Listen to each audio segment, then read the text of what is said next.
இது என்ன போதைப்பொருள்? போலீசார் எப்போது அவற்றை பொறுப்பேற்றனர்?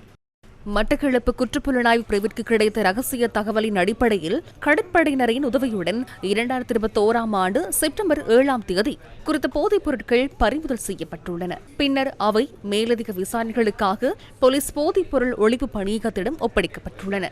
அவற்றில் 106 கிலோ 248 கிராம் ஹெரோயின் மற்றும் 90.5 கிராம் அபினும் அடங்குகின்றன. அனைத்து சட்ட நடவடிக்கைகளும் நிறைவடைந்த பின்னர் கொழும்பு பிரதம நீதவான் நீதிமன்றத்தால் வழக்கு பொருளாக ஏற்றுக்கொள்ளப்பட்டு இன்று காலை வண்ணாத்துவில்லு பகுதியில் உள்ள லெக்டோவாத்த போலீஸ் எரியூட்டிக்கு கொண்டு செல்லப்பட்டன. போதைப் பொருட்களை கொண்டு செல்லும் போது பாதுகாப்பு எவ்வாறு வழங்கப்பட்டது? விசேட அதிரடிப்படையினரின் பலத்த பாதுகாப்புடன் போதைப் பொருட்கள் எடுத்துச் செல்லப்பட்டன.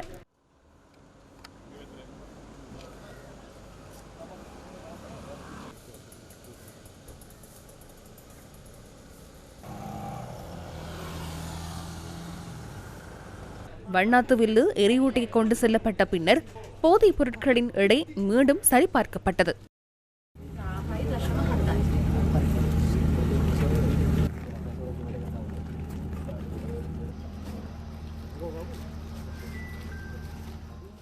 அனைத்து சோதனைகளும் பூர்த்தியானதன் பின்னர் இன்று காலை 9 மணிக்கு கொழும்பு பிரதம நீதவான் அசங்கேஸ் போதரகம முன்னிலையில் கையிருப்பில் இருந்த போதைப் பொருள் அளிக்கப்பட்டது.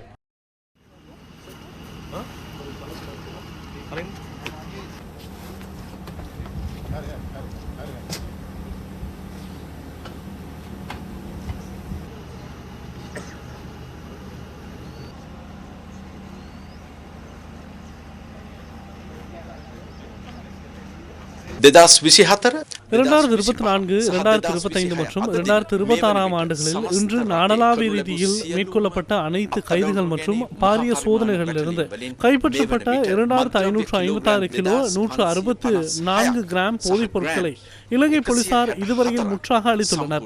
வழக்கு நடவடிக்கைகள் நிறைவடைந்ததும் இது தொடர்பாக நீதிமன்றம் ஒரு உத்தரவை பிறப்பிக்கும்.